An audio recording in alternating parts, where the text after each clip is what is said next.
Olá a todos, bom dia, boa tarde, boa noite. Vamos iniciando então para a nossa aula da quinta semana de produção da notícia. Como a gente tem ali no cronograma, então, hoje a gente vai falar sobre gêneros jornalísticos, né, e as categorias de texto jornalístico, reportagem, matéria, coluna e artigo. Então, só lembrando em termos de calendário, né? A gente tem essa semana. Na próxima semana a gente fala de fontes primárias, secundárias. E aí no dia 20 de setembro vocês têm o prazo final para avaliação 1. Então, que é a entrega dos resumos que vão da aula 2 até a aula 6, né? Então inclui essa aula e a próxima, né? Aí vocês façam aqueles resuminhos semanais que vocês podem ir já fazendo, mas aí vocês colocam tudo num arquivo e me enviam conforme está explicado no plano. Então, para falar sobre gêneros jornalísticos, eu vou iniciar ressaltando que esse ponto, assim como alguns outros, mas esse especificamente, é um tema que vai aparecer de maneira recorrente até ao longo do curso em outras disciplinas, né? Vocês têm a disciplina de reportagem, vocês têm a disciplina que nesse semestre é o que estou dando também de teorias de jornalismo, vocês, né, enfim, tem várias disciplinas que vão abordar em algum momento a questão dos gêneros, né? Então a gente vai fazer aqui uma introdução para vocês saberem diferenciar, né, quais são os tipos de gêneros jornalísticos que é possível a gente pensar. Tem duas obras aqui que eu trago para vocês. Uma se chama Gêneros Jornalísticos, justamente, é uma coletânea de textos organizada pelo professor Zé Marques de Mello. Foi publicado pela Edifurb e na verdade tem alguns capítulos que são mais vão mais a fundo, né, em algumas questões referentes aos gêneros. Então o que vale aqui, e que é o que a gente vai ver principalmente hoje, é o primeiro capítulo, escrito justamente pelo professor Zé Marques de Mello, que é quando ele faz essa apresentação, né, de quais são os gêneros jornalísticos. E aí, claro, falando sobre um dos gêneros que a gente vai ver, tem o outro livro também do professor Zé Marques de Mello, que é a Opinião no Jornalismo Brasileiro, que a gente vai voltar a ele daqui a pouco. O professor Zé Marques de Mello, que faleceu faz pouco, né, há poucos anos, e provavelmente é o principal autor, né, em relação a obras no campo do jornalismo. Então ele traz esses dois livros que contribuem, além, né, a outros autores também que trabalham com gêneros jornalísticos e também a divisões diferentes, né? A gente está aqui utilizando essa categorização proposta pelo Zé Marques de Mello, que ele pesquisou esses vários outros autores, né, que às vezes adotam outras nomenclaturas, etc. Então a gente começa, eu vou postar para vocês então um texto que daqui a pouco, né, eu apresento para vocês, eu falo para vocês qual é esse texto, e também os slides aqui para vocês irem acompanhando, além do vídeo, né? E aí vocês podem também utilizar o resto do tempo, que seria, né, o tempo da aula presencial, para também produzir o resumo, então, que compõe a avaliação 1. Então, sobre os gêneros, né, o Zé Marques de Mello ele vai citar 5 gêneros principais, né? É uma classificação que, como eu falei, outros autores alguns dividem em informativo e opinativo, e a partir desses dois fazem subdivisões, que são os dois principais, mas o Zé Marques de Mello ele amplia um pouco mais, né? Ele coloca então cinco possibilidades de gêneros do texto jornalístico, e quando eu falo texto, estou falando mesmo, né, entendendo a linguagem jornalística, que inclui imagens, sons, etc. Né? Então vale não só para o texto do impresso e do online, mas também vale para a linguagem audiovisual e mídia sonora. Então, os dois principais, como eu falei, o informativo, que é o que geralmente as pessoas pensam quando se fala em jornalismo, né, que o foco vai estar na informação, na novidade, no relato dos acontecimentos, todas essas características que a gente está vendo aí desde o início, né, então de critérios de noticiabilidade. e que é o foco aqui, né? Vocês vão ver depois também, por exemplo, mais sobre reportagem, como eu já comentei antes, na disciplina específica de reportagem. Então o foco da disciplina aqui é a notícia, né? É a novidade, é o texto curto informativo, que vai se enquadrar então dentro do gênero informativo. Mas a gente vai dar uma pincelada também nos demais gêneros, nesse ponto aí que a gente está falando sobre gêneros jornalísticos. Então o informativo pode ser a nota, pode ser a matéria, pode ser a reportagem, né? Pode-se fazer sim uma grande reportagem ou até mesmo um produto mais aprofundado, sendo informativo, né? Com foco na informação. Então esse é o primeiro gênero, é o mais conhecido, né? Principalmente do grande público. Quando se fala em jornalismo, se pensa automaticamente em informação no gênero informativo. O segundo grande gênero é o opinativo, né? Que aí entra a opinião, os comentários, as críticas. Às vezes a grande reportagem pode ser uma reportagem opinativa assim. A crônica, né? Aí entram vários tipos de texto que apresentam opinião, né? A gente vai falar mais sobre isso. Agora não me recordo se acho que não é aqui em produção, mas em outras disciplinas né, de jornalismo impresso, em outras disciplinas que tratam também do gênero opinativo, mas tem aí o comentário em rádio, né? No jornal e no impresso mesmo tem a diferença entre a coluna, em que a coluna vai ter uma periodicidade, né? Então tem aqueles colunistas que escrevem todos os dias, por exemplo, no Correio do Povo, Juremir Machado da Silva vai estar lá diariamente nas páginas do Correio do Povo. Tem aqueles que escrevem mais semanalmente, né? Inclusive eu sou colaborador, não sou funcionário, né? Às vezes as pessoas confundem o colunista como funcionário, como um jornalista do veículo, né? Eu sou colaborador, no caso, como colunista do jornal aqui do Diário Popular, já fui de outros, com colunas de opinião, né? Mas eu sou colunista porque é todos os sábados, né, que eu publico, que é publicada então a minha coluna. Então pode ser quinzenal, pode ser mensal, enfim. A diferença da coluna de opinião, do artigo de opinião, é principalmente essa, né? A questão da periodicidade. Já o artigo, ele pode ser escrito por qualquer pessoa, mas vai ser uma contribuição esporádica, né? Eu posso mandar um artigo para Zero Hora, para a Folha de São Paulo, que claro, pode ou não pode ser publicado, aí entra a questão do gatekeeper que a gente viu, do editor decidir se vai ser publicado ou não, mas vai ser uma contribuição esporádica, né? Alguns escrevem artigos frequentemente, mas não tem o compromisso de ser uma vez por semana, ou diariamente, ou mensalmente, etc.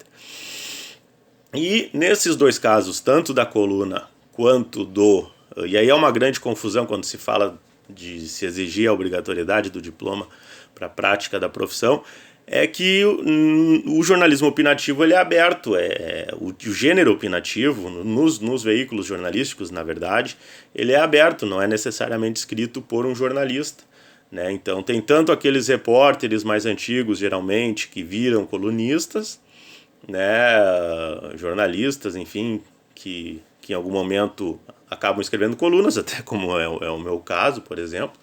Mas tem também as especialistas de outras áreas e que têm colunas ou escrevem artigos que são publicados periodicamente nos veículos jornalísticos, né? Então se tenta distorcer, né? Se tentou distorcer quando teve uma discussão grande, quando caiu a obrigatoriedade do diploma, se não me engano, 2009 ou 2010, agora não me recordo exatamente o ano, porque tentava se dizer isso, mas aí, né, queria se dizer que só o jornalista iria poder escrever, por exemplo, texto opinativo, né? E, na verdade, a questão do diploma seria para a prática do jornalismo até mais informativo, da reportagem, da atuação como profissional contratado do jornal, para atuar na redação como jornalista, né? Então, mesmo que um colunista seja contratado, aí sim ele não vai precisar ser jornalista ou comentarista, ex-jogadores de futebol, ex-árbitros, etc., que comentam, tem colunas, etc., e aí tudo bem.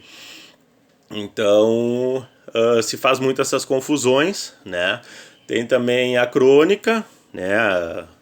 Nelson Rodrigues foi um grande cronista esportivo, enfim, o Tostão também, ex-jogador, foi cronista. Tem uma série de, né, aí tem cronistas da área de política, da área de economia, etc., que também não necessariamente vão ser jornalistas, às vezes às vezes não é, e não tem nenhum problema nisso. Então o jornalismo opinativo ele tem essas possibilidades, né? Ele tem a coluna, né? Tem o artigo, tem a seção, o espaço para o leitor, que antigamente era cartas. Hoje, às vezes as revistas impressas pegam alguns ou e-mails ou comentários no Twitter, etc. Tem essa participação também, né? do leitor, seja onde, né? O espaço que for, né? A mídia que for. Na rádio tem a participação por via áudio de WhatsApp, eles utilizam muito, né? Então, o jornalismo esportivo, por exemplo, no pós-jogo lá de Grêmio Inter, Guaíba, Grenal, Gaúcha, enfim, utilizam muito a mensagem de áudio enviada pelos ouvintes ali num espaço específico ali da programação. Enfim, essas são as possibilidades do opinativo, né? Claro, também tem o espaço opinativo na TV, tem os podcasts que podem ser também opinativos, né? Então, hoje também se amplifica muito do que foi posto aqui pelo Marquês de Melo, né? Você tem muitas novas possibilidades. Só que a gente está pensando aqui, claro, nos espaços dos veículos jornalísticos, né? Não nos espaços pessoais, né? Então a gente está falando em podcast, às vezes em postagem TikTok, em postagem no Instagram, das páginas, das contas dos veículos de comunicação. Que aliás rende uma baita pesquisa, né? Agora já até de repente vocês para depois de TCC já são possibilidades, né? De analisar essas, já tem, né? Pesquisas sendo feitas desses gêneros que foram pensados principalmente no impresso, no tempo de impresso, rádio e TV, agora com essa infinidade de possibilidades de redes sociais, de mídias sociais, etc. O interpretativo, né, seria um terceiro grande também, mas tem alguns autores que colocam dentro do informativo, né? Porque, aqui o Marquês de Melo coloca separado, que seria principalmente a grande reportagem, em que o jornalista vai apresentar uma série de dados, vai entrevistar várias fontes e vai interpretar, né? Ele não vai necessariamente dar uma opinião clara, ele vai apresentar dados que podem até induzir o leitor a ter tal ou tal opinião, mas ele vai interpretar esses dados, né? Então é um terceiro, eu diria que é um terceiro grande gênero, assim. Mas como eu falei, depende do autor, né?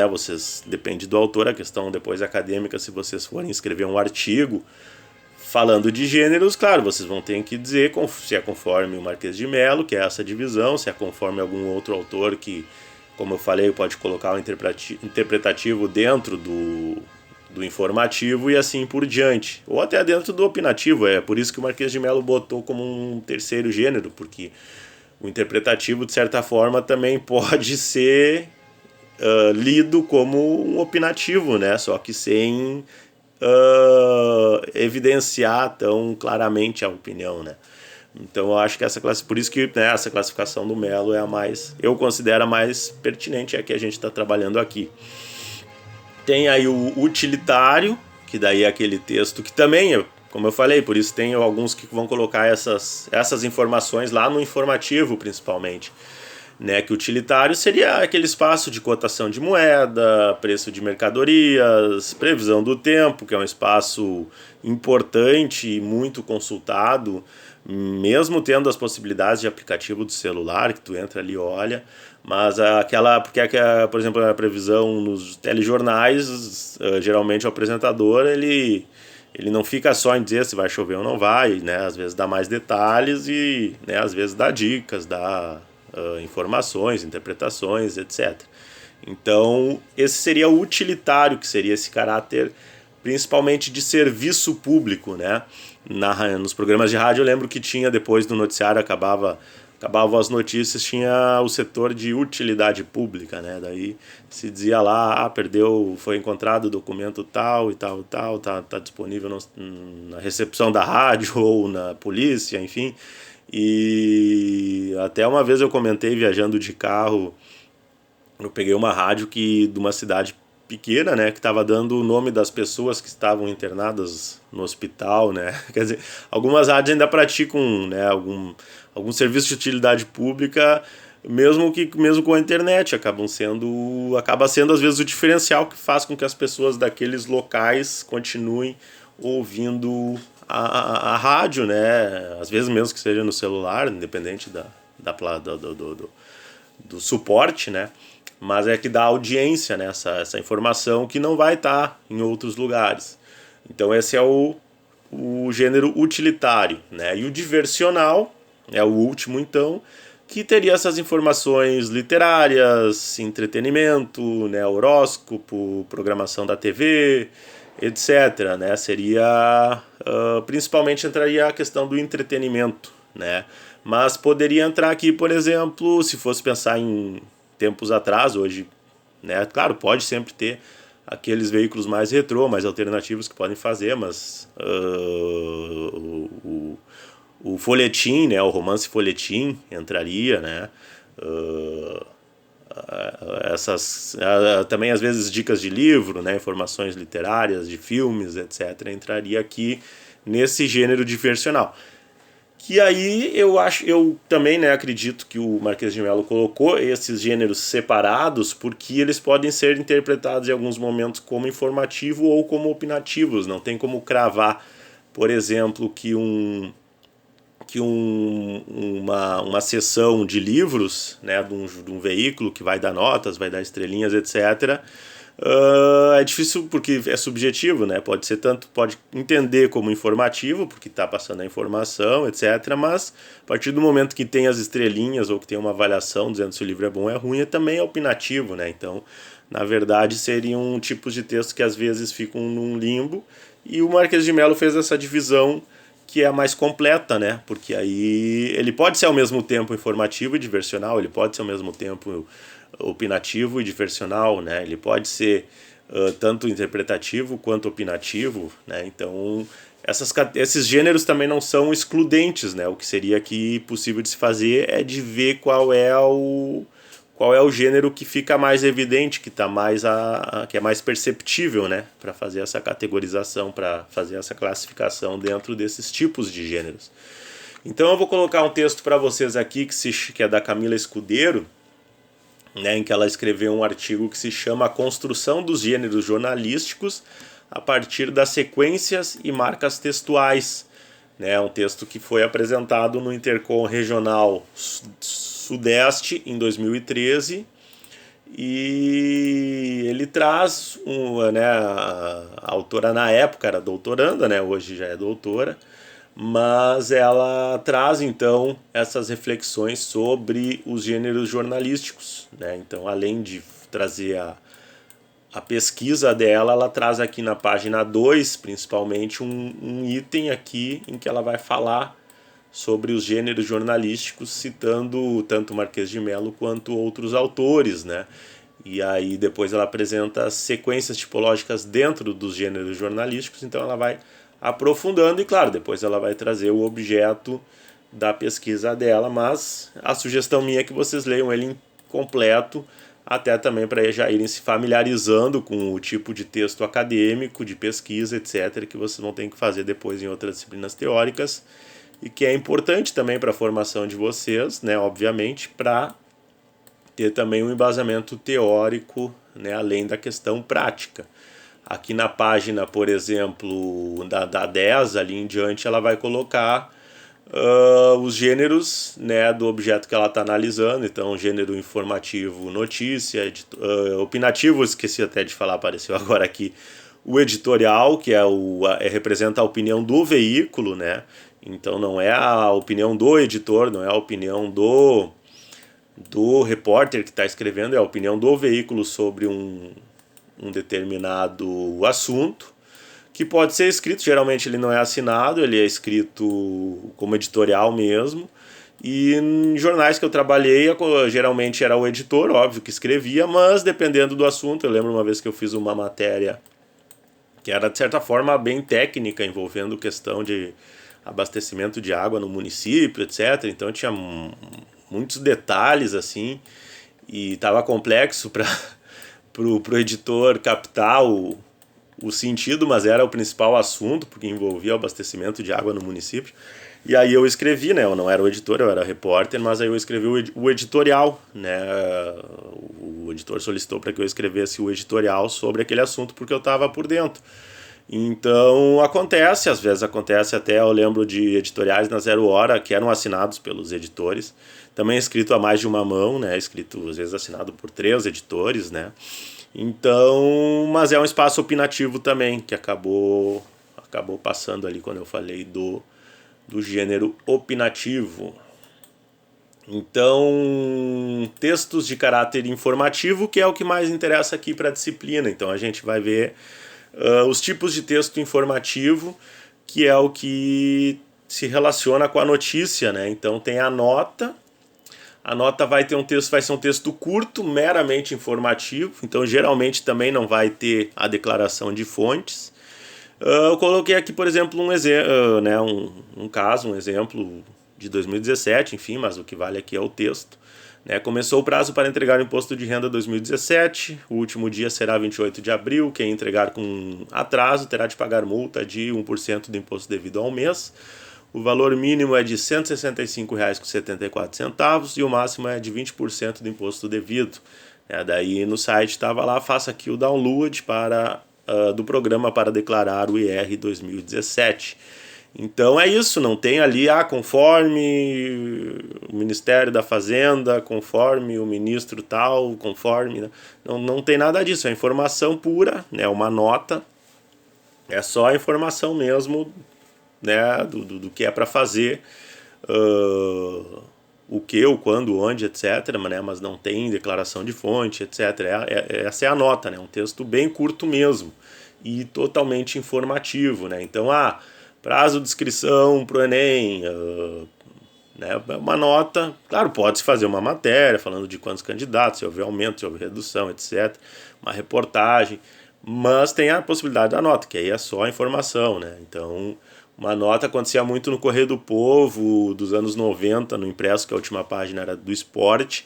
Aí tinham as matérias, geralmente na última página, daí na penúltima página, que tinha ali os outros esportes, e na lateral tinha uma coluna com várias notas, né? Então, que era isso, o Corinthians ganhou ontem do Santos por 2-1, fulano e fulano fez o gol do Corinthians, fulano fez o gol do Santos. E, né, era simplesmente essas informações básicas, assim, sem... dar detalhes. A notícia, ela até se assemelha em alguma... que aqui é o ponto principal que nos interessa, né? Ela se assemelha com a nota, mas, como o nome aponta, né, trata de alguma novidade, né, que vem do inglês news, como a gente já viu, e geralmente há sim a necessidade de se citar uma fonte, né, quem é que passou a informação, aí entra aquilo que vocês vão fazer.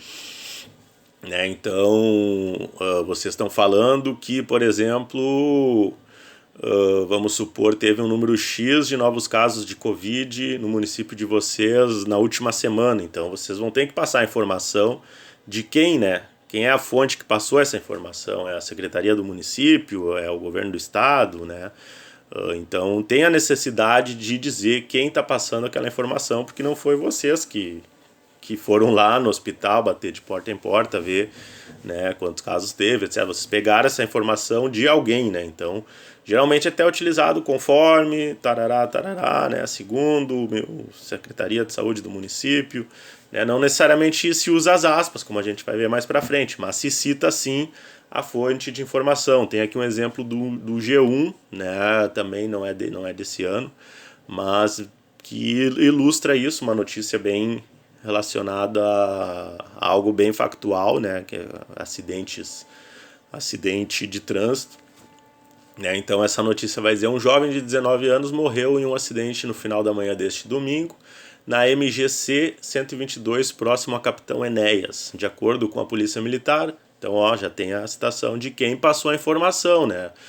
De acordo com a Polícia Militar, o condutor quem foi falar o que aconteceu não foi a testemunha XYZ, nesse caso aqui foi a fonte oficial, que foi a Polícia Militar.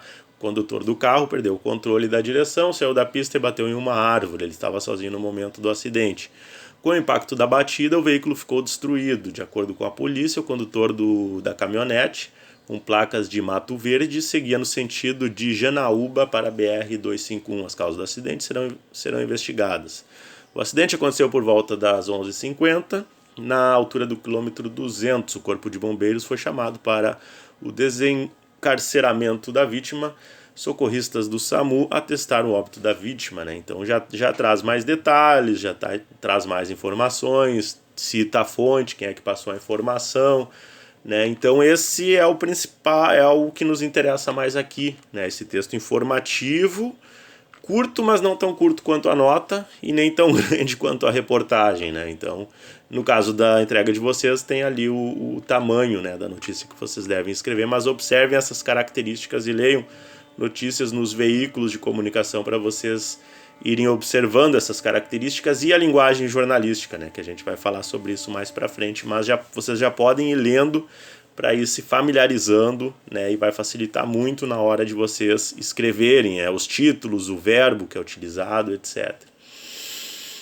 Outro tipo de texto informativo é o release, que é um tipo de texto escrito pelas assessorias de imprensa e que é enviado geralmente aos veículos e é publicado também geralmente nos sites ou nas redes sociais das instituições. Instituições aí podem ser públicas, podem ser privadas, empresas, universidades, governos, prefeituras, câmaras, etc. Então o release, ele é um tipo de texto que ele é produzido, ele tem essa característica, ele é produzido pela assessoria de imprensa, né? Então num jornal ninguém vai dizer para você escreva um release, né? Vamos dizer isso se vocês estiverem trabalhando na assessoria de imprensa.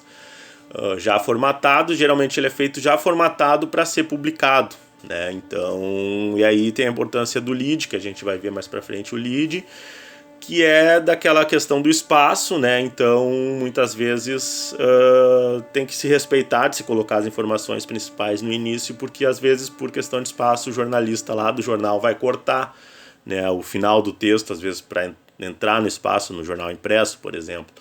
Então, ele é objetivo também, né? Ele não é uma propaganda, né? Ele é um texto jornalístico feito por um jornalista que trabalha na instituição X. Claro que ele vai ter seus interesses, tem livro específico, vocês vão ter a disciplina de assessoria de imprensa, então também não vou me aprofundar aqui, mas ele não é uma propaganda também, né? Ele é um texto com características do texto jornalístico, mas que vai, de certa forma, trazer o lado da instituição, né, que está emitindo, que está enviando esse release. Exemplos de assessorias: clubes de futebol, prefeituras, universidades, ONGs, estruturas governamentais, empresas, músicos, bandas, né? Em síntese, pessoas ou instituições que são procuradas frequentemente pela mídia, né? Ou seja, cada vez mais. E as assessorias é outro ponto importante, mas aí vocês vão aprofundar lá em assessoria de imprensa, é que, de certa forma, são, talvez, eu não tenho até números, mas por experiência mesmo eu digo que talvez sejam os principais empregadores de jornalistas, né, no Brasil, sejam as assessorias de imprensa. Aqui tem um exemplo, mas eu não vou ler, tá bem grande, né, mas é um release do Ministério da Saúde, de 2017, né? É uma matéria, então, como vocês vão ver, mas trazendo a versão do Ministério da Saúde. O que acontece? Ou o veículo pode publicar esse release informando o público de que né, a fonte, de que o emissor, de quem escreveu foi o Ministério da Saúde, ou pode usar as informações citando como fonte o Ministério da Saúde, porque foi um texto oficial que saiu do Ministério da Saúde. Então vocês poderiam botar, por exemplo, vocês poderiam criar o texto de vocês, em que poderiam consultar mais fontes. Aqui está falando da vacina do HPV, vocês poderiam entrevistar pessoas vacinadas, pessoas que passaram pela doença, etc. E aí vocês poderiam citar os dados que estão no release citando o Ministério da Saúde como fonte. Então vocês não precisa escrever conforme release do Ministério da Saúde, mas vocês podem botar: conforme dados do Ministério da Saúde, serão ofertadas 180 mil doses de vacina contra diversas doenças, bababá, bababá, né, e assim por diante. Mas esse é outro ponto que vocês vão ter a disciplina específica, assim como o comunicado à imprensa, que vai se assemelhar à nota, mas feito por uma assessoria de imprensa, né? Então acontece muito em casos polêmicos, né? Nota emitida por instituição ou pessoa, né? Quem vê telejornal, Jornal Nacional, Jornal da Band, da SBT, etc., vai ver várias vezes, da matéria às vezes envolvendo, daí em nota, tarará. Agora está até mais comum dizer em seu perfil nas redes sociais, em seu perfil no Twitter, né? Acabou sendo uma forma de emitir notas, né? Então aqui tem outro do Ministério da Saúde. O Ministério da Saúde esclarece que, a partir da análise das auditorias, o Departamento Nacional de Auditoria do SUS realizou uma força-tarefa para identificar fraudes na venda de medicamentos pelo programa Farmácia Popular. Uma das irregularidades recorrentes diz respeito a doenças raras indeterminadas. Então geralmente vai ter esse caráter de esclarecimento, mas também vai ser um texto curto, né, semelhante à nota, mas emitido por uma instituição, né, então pela assessoria de imprensa daquela instituição. Creio que é isso, então. Se vocês têm dúvidas, vocês podem me escrever a qualquer momento. E aí a gente dá sequência na próxima semana. Fiquem bem e qualquer coisa me escrevam. Um abraço a todos e até a semana que vem.